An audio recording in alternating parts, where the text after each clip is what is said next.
Hi everyone. So this is going to be our final deliverable for our DS 201 class. I'm going to go through a small, as short and brief and sweet to the point tutorial about kind of like our coding and our what we kind of did for our last deliverable project. So first we imported our Kaggle Hub, downloaded the latest version, and set up a pathway from the Kaggle Hub into our Python coding Colab notebook. That way we can take the data set from that like from Kaggle and kind of be able to code within our Colab notebook from it. And then this line right here, the printing part right here, just ensures that that pathway has been set up before we get a little too far and ahead of ourselves with the actual coding from it. It's just like a safety checkpoint, if you will. Really quick, just to go over sort of like the business understanding, just so we're all on the same page of kind of like what our goals are here, what our business objectives are, and a little insight on our actual like project in our data set. Um, our objective is to understand and predict the factors that influence a student's chances of admission into a university. More specifically, we are looking at undergraduate students' admissions and like the factors that help with their admission into a graduate school's degree program. This insight can help universities optimize admission strategies, as well as applicants better understand how their profiles affect admission outcomes. Specifically, we want to identify which variables, for example, SAT scores, GPA, college cumulative, undergraduate GPA, for our purposes, which is going to be denoted as CGPA, GRE scores, TOEFL scores, and university ratings. And which one of these kind of like has like a strongest impact. Although our group does recognize the fact that these profiles are multifaceted and no one academic indicator is going to have like the strongest or like be the only thing that admissions look at because it is like a cumulative picture on kind of like your skills and abilities and whether or not you can hit all those academic kind of checkpoints and parameters that indicate that you have a strong academic performance and will like benefit their graduate program. But in order to do that, we want to kind of see like which ones are the most important and what they're looking at and what they put the most weight in during these application processes.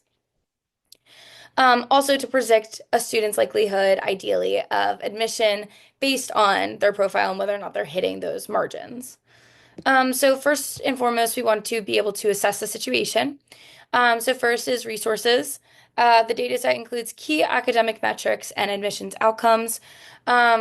But with such a data set, there inherently are constraints. So a limited number of features is a huge constraint that we ran into with the fact that this data set might not capture all the important factors, like extracurriculars, your ability to essay write, any awards or extra special skills workshops, maybe even how many like internships or like real world experience that you have. It's not really included in this resource, which might be included in an applicant's resume or application to a graduate program that could set them over the edge. But because it wasn't included in here, we really can't say whether or not it is or isn't. Another would be like socioeconomic status. And also the state in which you live, whether or not the state that you live in has like a lot of graduate degree programs that are available to you and accessible to you, and whether or not your socioeconomic status allows that to be accessible to you financially, and whether or not you're like able to receive federal funding can be a huge limiter in whether or not you're able to attend and apply to graduate degree programs in the first place. So we just kind of want to recognize that that's a limiting constraint in our analysis. As well as there's always a possibility that there are missing values or biases in the data set based on whether or not like the presenter was whoever compiled the data set was able to achieve like all of like the value points that they needed, whether or not something was missing in their original collection of the data, that all biases were kind of taken care of. It could be skewed, for example, by just like the region that the collector was in when they were collecting the data for this Kaggle Hub. So could be skewed towards particular different students of different majors, certain degree programs, certain university programs, et cetera, et cetera. Also, there are potential risks involved, like misinterpretation. For example, any correlations that we're able to find, which we go through correlation metrics in our correlation matrix later on in the presentation. Any correlations that are found and contrived from that and referenced in our conclusion does not imply that there is causation between those two variables. So that's really important to kind of make sure that we're all on the same page on that as well. As well as overfitting if the models are too complex relative to data set size. Additionally, there are assumptions. So the data is, so assuming that the data is accurate and representative of the general applicant pool. A good rule of thumb to have when you're doing kind of like a regression or any sort of like analysis in that sense is to make sure that you have 30 data points at least to ensure statistical significance. It's kind of like a good rule of thumb in the STEM field. And that Kaggle Hub that we are pulling our data set from definitely has over 30 data points, which is great. So we're able to kind of generally assume that the data is representative of the general applicant pool based on that. Also, just to go over kind of like the goals of data science, granted this is our class, our goals are always to perform exploratory data analysis or EDA to identify different patterns, distributions, and relationships between the data points, and especially between any of the performance indicators and our chances of admission. That's going to be our like number one goal for our purposes. Also, to build predictive models to estimate the probability of admission based on available features. So we want to be able to like predict. That was kind of like our second goal that we kind of talked about right here, which was to predict the student's likelihood of admission based on their profile. So we're going to do that by building these predictive models to estimate the probability of admission. Ideally, I'll get into the code in a little bit. And third, but not least, evaluate model performance using appropriate metrics. So this is like an RMSE for regression and R square scored, which I can show you the graphs in a little bit. Now to go through kind of like the rest of our project plan. We are going to take a little bit of time to understand the data before we kind of like use it, visualize it, and create any like sort of like analysis from it. So we're going to summarize and visualize the data set and then check for any missing values, outliers, and data types to kind of minimize those risks moving forward. Data preparation, handle any missing values that we kind of find from that summary check. Normalize and standardize features if necessary. Create training and test data sets. So that's like our way of like creating like a training set and a data and a test set in order to perform those regressionary analysis. So I'll go into a little bit. We decided to use an 80-20 rule for our set. Then there's third modeling. So training those different models that I just talked about into linear regression models, decision trees, etc., in order to be able to model and visualize what those different regressions look like. Also tune hyperparameters for better performance to make sure that those models are running at the best that they can. And next, evaluate, assess the models using appropriate evaluation metrics, compare model results to choose the best performing one. And finally, deployment and reporting. We're going to present our findings and our correlations and our interpretations of those correlations, and share any actionable insights, like whether or not, for example, improving CGPA or TOEFL score might most strongly impact admission chances, things like that. So first we're going to go through data understanding, which is when was the data acquired? While we were not able to find the specific date of when the data was acquired, we were able to figure out that it was uploaded to Kaggle in 2021. So that's kind of, so anytime before 2021. So a little outdated, but not too much for our purposes, to our knowledge. Where was the data acquired? The team that performed the analysis in this report accessed the data used in the report via Kaggle.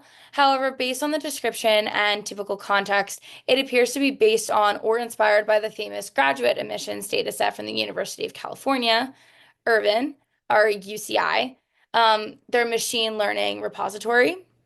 That original data set contains similar attributes of GRE score, TOEFL score, SOP, LOR, CGPA, research, chance of admissions, which were all of the attributes that were found in our Kaggle Hub, and is often used for machine learning projects.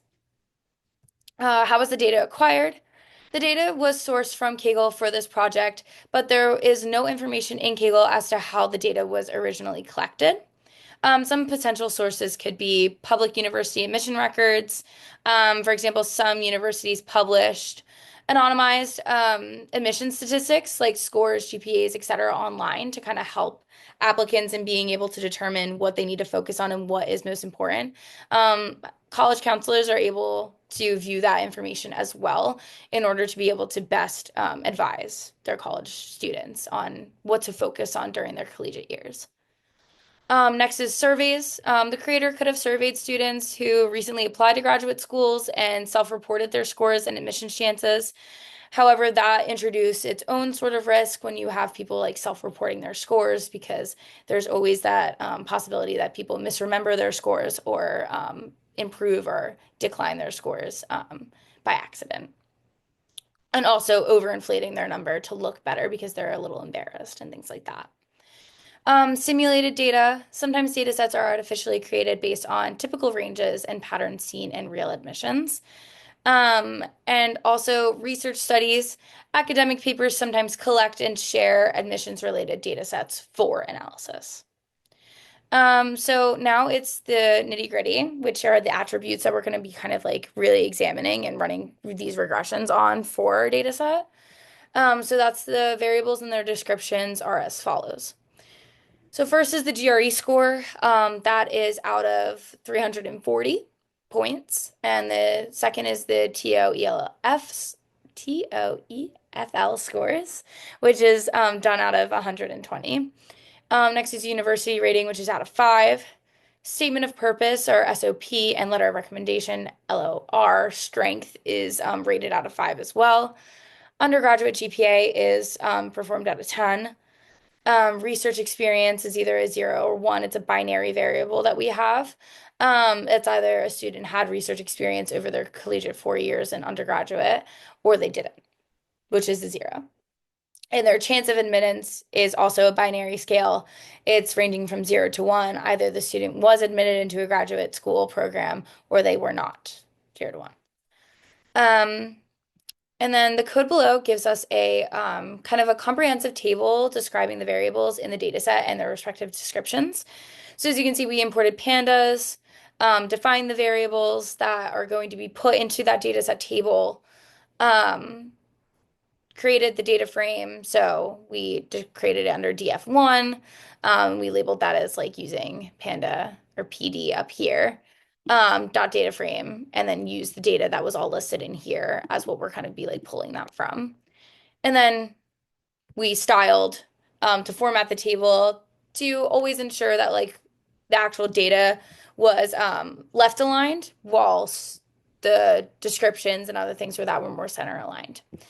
So this is our table 1 that we were able to achieve through that basic breakdown of like importing it, finding the data types, creating that data frame, and then styling it into this nice, beautiful table here. So this is going to be our admission data variables and brief descriptions. How I have distributed each variable into different data type using the following definitions. So basically a little breakdown of that is going to be nominal as categories with no meaningful order, ordinal categories with meaningful order but unequal differences, interval, which is ordered equal differences but no true 0, and ratio, which is ordered equal differences and has a true 0. So the code down here is going to add another column to this table 1 up here, which tells you the different data types for each of the variables. And that additional data set is right here. This code line right here is going to add that extra line, which is right here, which is going to be more right aligned, which I believe is in here. So we have the GRE score, which is a ratio, as well as the TOEFL score, which is another ratio, and the undergraduate GPA and the chance of admittance. That is because, as we said here, it is ordered, equal differences, and has a true zero. Um, Ordinal data types are going to be university rating, statement of purpose or SOP. LOR is also going to be ordinal. And then our only nominal is going to be research experience. So it's just kind of, as we set up here, it's a category with no meaningful order. It's either a student performed research or they didn't. Next is data preparation. So initial knowledge about the data set. The code below gives us names of our columns in the data set. So we kind of imported pandas again, just to make sure that it's in there. We use the PD function here to make that data frame in that CSV file right here. Created a list of our data frames and right here. So the column serial number is not required, so we can drop it, and we do that by using this code. Axis 1, in place true and list, and then it gets rid of that unnecessary data file up here. The code below gives us the names of our columns, the number of values or our count in those columns, and the data type in those columns. So here we extract the column information. So df info, PD, data frame. Here's the column name, non-null count, and data type. So then we formatted it into a stylized table, similarly to how we did for table 1, and displayed the stylized table down here in table 3. So this one is going to give us the column name, our non-null count, and our data type. So integer, float, are the two different data types that we kind of see here. So the code below checks if there are any null or empty values in our data set. If there are, we can drop those values using the code df-drop-na. This drops all the values and rows which have null values. Dropping null values or handling them appropriately is crucial for data analysis because it ensures accuracy. Any missing values can distort statistical calculations such as mean, median, and correlations. They can also lead to incorrect conclusions if not handled properly. If you don't drop unnecessary info, then it can kind of like skew your final results. It also prevents errors in computations. So many machine learning models and statistical functions do not work with null values. Some algorithms will fail or produce incorrect results if they encounter missing data. And finally, it also just enhances the data visualization. Charts and graphs may not render correctly if they contain null values, and dropping in or filling missing values can kind of ensure that visual representations are meaningful and as accurate to the data set as possible. So this code here tells us if there are any null or empty values in a column. And as you can see here, via the results of that code, we don't have any missing or null values, so no further cleaning is required. And that allows us to get right into the summary statistics of our data. So the code chunk down here kind of gives us a comprehensive summary of those columns of our data, which includes data types of integer 64. This is because the code gives us count, mean, standard deviation, minimum, maximum, and inner quartiles of the data, which can only be performed on the integer values, not so much on the float values that were determined in this table up here. So this code is only going to be very specific for the integer values. So you use the DF summary, the data frame summary, and then you hit describe and make sure to only include index and statistic, more specifically for those integer numbers. And that gives us, after, of course, cleaning it up and stylizing it as we have for our previous tables, it gave us this table right here, which gives us the statistic. So count, mean, standard deviation, min, max, and all the inner quartiles in between. For both GRE, the TOEFL score, university rating, SOP, LOR, college GPA, or cumulative college GPA, research, and chance of admission. Next, we have visualizations. So the code below gives us a scatter plot comparing the GRE score and the TOEFL score based on university rating. And we hypothesize that a higher university rating will require a higher GRE score or a TOEFL score that is higher to kind of like match the prestige of the university. So we're intending to create a scatter plot in order to show that kind of like relationship and whether or not there is that correlated relationship based on whether or not it's like positively correlated or negatively correlated depending on its slope. Specifically for the GRE score and the TOEFL. So you have to import MATLAB, or otherwise known as PLT, and Seaborn SNS in order to create any sort of like true visualizations. Python Colab notebooks are really great for that. So down here, we organize the plot. So our x-axis, as denoted here, is going to be our GRE score, and our y-axis is going to be our TOEFL score. And then we have the university rating based on hue. As you kind of see, as the GRE and TOEFL score kind of increases, and students get larger to a perfect score, they're more likely to attend or be admitted by a higher ranked university graduate program. Which kind of inherently makes sense. Like the better that you perform on these exams and like courses, the better, like your higher that your academic performance indicators are, the better university that you'll be able to attend. Next, we have a correlation heat map, otherwise known as a correlation matrix, in order to see which variables are highly correlated with one another. Um, so as you can see, we have the GRE score, the TOEFL score, chance of admissions, and the CGPA in this particular correlation matrix. As you can see, according to our heat map, so the brighter the color is, the closer it is to one, which is closer to a perfect correlation. Well, we don't want them to be perfectly correlated, because obviously, like GRE score is going to be perfectly correlated with itself. We want it to be as close to one as we possibly can have it be, because that means that they are extremely positively correlated variables.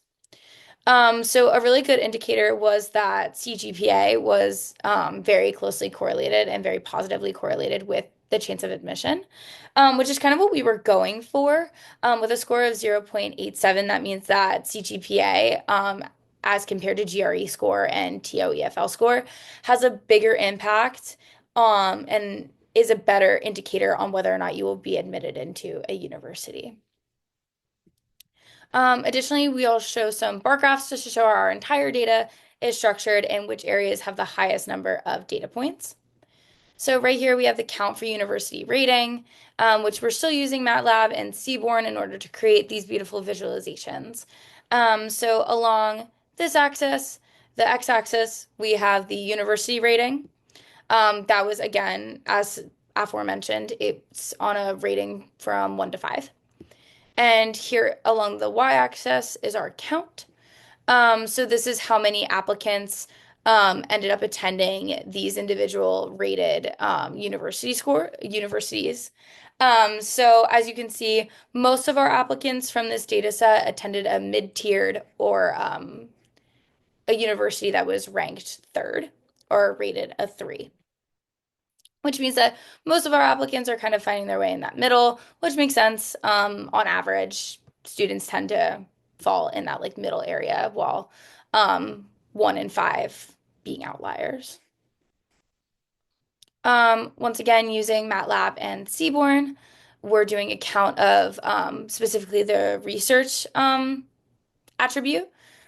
So along the x-axis, we have research, and again, that was a binary variable with 0 being no, the student hadn't completed any research throughout their undergraduate collegiate years, and 1 being a yes for having completed any form of research during their undergraduate collegiate years, whether that be over the summer, during classes, for credit, whatever it may be.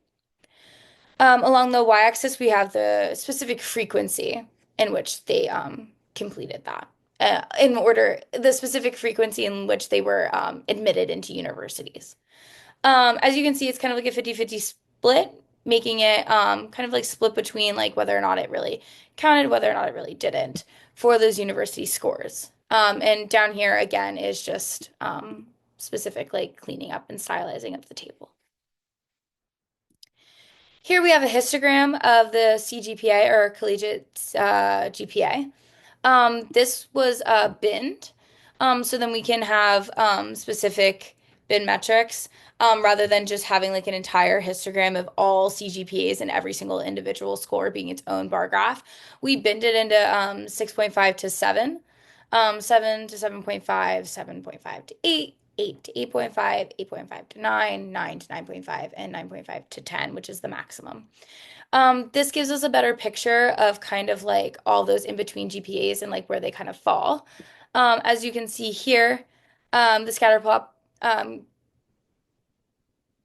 histogram, sorry, kind of shows like also the frequency in which those different GPA bins were admitted into graduate degree programs. Um, the 8.0 to 8.5 range kind of had the most applicants. So within that GPA range, you're gonna be within that GPA range, we saw that most of the applicants were kind of like had that GPA range in order to be admitted into those graduate degree programs. And here we have the scatter plot below, which gives us the undergraduate CGPA versus the chance of admission into a graduate degree program. This is also important to look at as we would think that a higher GPA in the undergraduate university would increase the chances of getting an admission into a graduate university. So here's the scatter plot between CGPA and chance of admission, and we have a correlation from the heat map as 0.88. As you can see, as the GPA gets higher and closer to that perfect score of 10, the higher your chances of being admitted into an undergraduate university and graduate university is. Next, we're going to go into modeling and evaluation. So in this section, we developed predictive models to estimate a student's likelihood of admission based on various academic and profile features. The primary objective is to identify which factors most significantly influence admission decisions and to build models that accurately predict outcomes for new applicants. So, predictive modeling in university admissions allows for data-driven decision making, potentially enhancing fairness and efficiency in the selection process. By understanding the weight of each feature, institutions can refine their criteria and applicants can better gauge their admission prospects. This code right here prepares our data set for the training multiple regression models by loading and cleaning the data, then splitting it into a training and test set, which we use an 80-20 split, which is a good rule of thumb, and then setting up containers in order to hold your model results.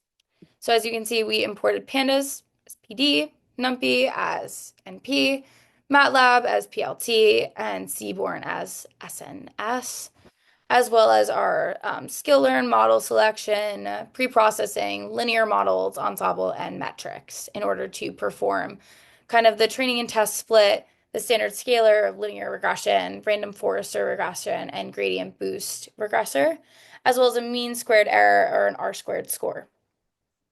Then we load the data set after uploading, drop the serial number column if it exists, which, as we saw earlier, the serial number was the first score that we had dropped earlier, as it's not important.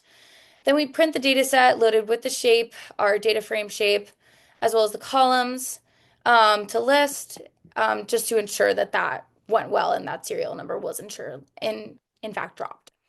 Then we define the features and the target variable. So X as DF drop, chance of admit, X is 1, and the Y axis as being DF, chance of admit, there.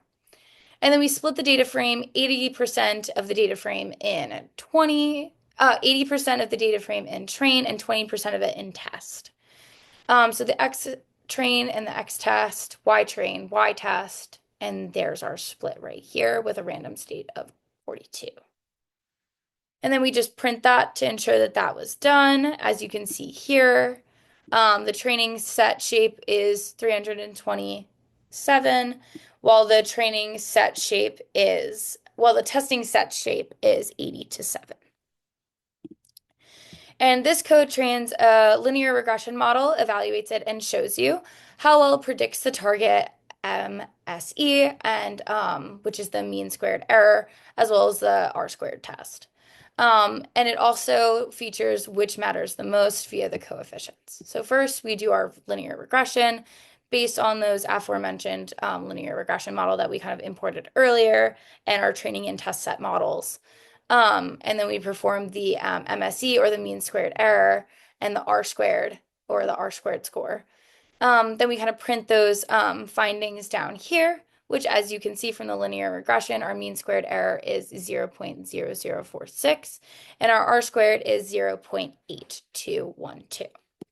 Then we store those results in our models, in our linear regression. Feature importance of the linear regression by the coefficient for the DF. So now we're just trying to check the statistical significance of these coefficients, which are all here in the feature importance. And we use MATLAB and Seaborn in order to create that into a bar graph in order to visualize that a little bit better. So CGPA as our highest importance, according to this linear regression, with a coefficient of 0.114669. Research is the second most important, letter of recommendation, then university ranking, TOEFL score, GRE score, and then the SOP with the least amount of significance. This code down here trains a random forest model, evaluates its performance, stores the results, and visualizes which input features had the most influence. So first we load in the random forester regression as we imported earlier, use our training and test models, and then we run the mean squared error and R squared score, which for the random forester regression, we got an MSE of 0.005 and an R squared score of 0.8066. Then you store the results as we did earlier with the linear regression, feature the importance of the random forester, and create another bar graph. And once again, as we can see, the random forest shows a coefficient of CGPA having 0.727100. Once again, rating as the highest feature of importance according to this test. However, this time GRE score was second with TOEFL score rating in third, SOP fourth, LOL letter of recommendation, then university rating, and lastly, research. Now we're going into the gradient boosting regression model, which evaluates its accuracy, stores the results, and once again shows which features mattered most. So we load in the gradient booster, load in our training and test models, perform our MSE and our R squared, which as we can see here is our MSE is 0.0053 and our R squared is 0.7955. Then you save and store our results. Then we feature the importance based on the coefficients. And then we use MATLAB and Seaborn once again to create another bar graph. And for the third time, CGPA is a clear first in being able to be the key performance indicator for applicants in graduate school admissions. GRE was again second, then SOP, TOEFL, LOR, university rating, and finally research. This section here, we're going to be able to compare how well each model performed by showing the MSE, which means that the lower the number for the MSE, the better. It measures its prediction error.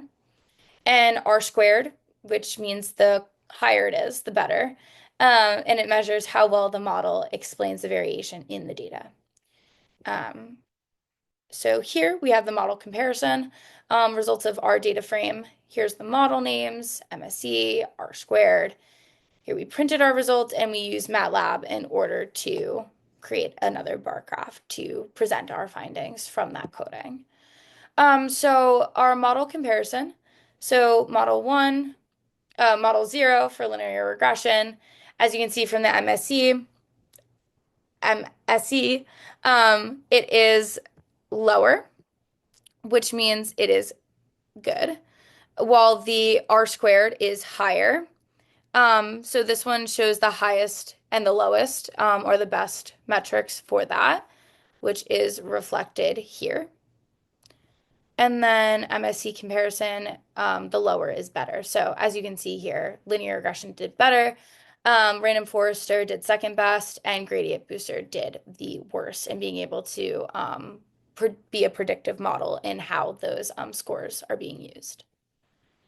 So for future analyses, we would probably stick with using like a linear regression if we were to do this experiment again, just because it was the best at predicting and best at predicting students' likelihood of getting into graduate degree programs. Then this code finishes the side-by-side comparison of model performance, displays both MSE and R squared plots, and identifies the models with the best R squared score, which tells you the best variance in the data. So we did the same thing all over again for R squared comparison. For this one, higher is better. And once again, linear regression was the best at as being a predictive model for student applicants in graduate degree programs. Um, Random Forest second, and once again, Gradient Booster did the worst. Down below here, this visualization helps you diagnose prediction accuracy. So if points cluster near the diagonal red line, it's a good prediction, while if points are scattered far from it, that means that there is a higher chance of error. As you can see up here, most of those data points are scattered closer to the line, which means that it was a good prediction, while down here it was more scattered away from the line as it goes lower. And finally, our conclusions and future directions. The analysis revealed that certain features, notably CGPA and GRE scores, have a strong positive correlation with admissions chances. The multiple linear regression model provided a clear understanding of these relationships, while ensemble methods like random forests offered improved predictive accuracy by capturing complex interactions between variables. Key findings are that CGPA has a higher undergraduate GPA. A higher undergraduate GPA consistently increases the likelihood of admission. GRE scores, the stronger that the GRE score is and the closer it is to a perfect score, which is 320, it more positively influences admissions chances, though their impact varies across different university ratings. The higher that a university is ranked, the more that the GRE score being high matters, and inversely is true also. Research experience, applicants with research experience have a higher probability of admission, highlighting the value placed on research exposure. And these insights align with existing literature, emphasizing the importance of academic performance and research experience in graduate admissions. So kind of our findings and our hypotheses were proven true. Well, not proven. They were supported with our findings. And to build upon this study, future researchers could consider incorporating non-academic factors, which were kind of referenced earlier, by including more like qualitative data, such as personal statements, letter of recommendations, extracurricular activities, to help build a more holistic view of the applicant. Because as we all know, it's a lot more than just your academic performance that helps you get into those extracurriculars, things like internships and extracurriculars, leadership roles, things of that nature help as well. Advanced modeling techniques utilize deep learning models or natural language processing or an NLP to analyze textual data from essays and recommendations in order to be able to incorporate those non-academic factors could be a great addition to furthering this research. Bias and fairness analysis by investigating potential biases in the models concerning gender, race, socioeconomic status to ensure equitable admissions predictions and practices, as well as longitudinal studies track admitted students' performance over time to validate the predictive models and adjust them based on real-world outcomes. And by addressing these areas, future models can provide more comprehensive and fair assessments, aiding both institutions and applicants alike in the admissions process. So yeah, that was kind of a deep overview as well as a tutorial into kind of our code and our final deliverable. Thank you so much.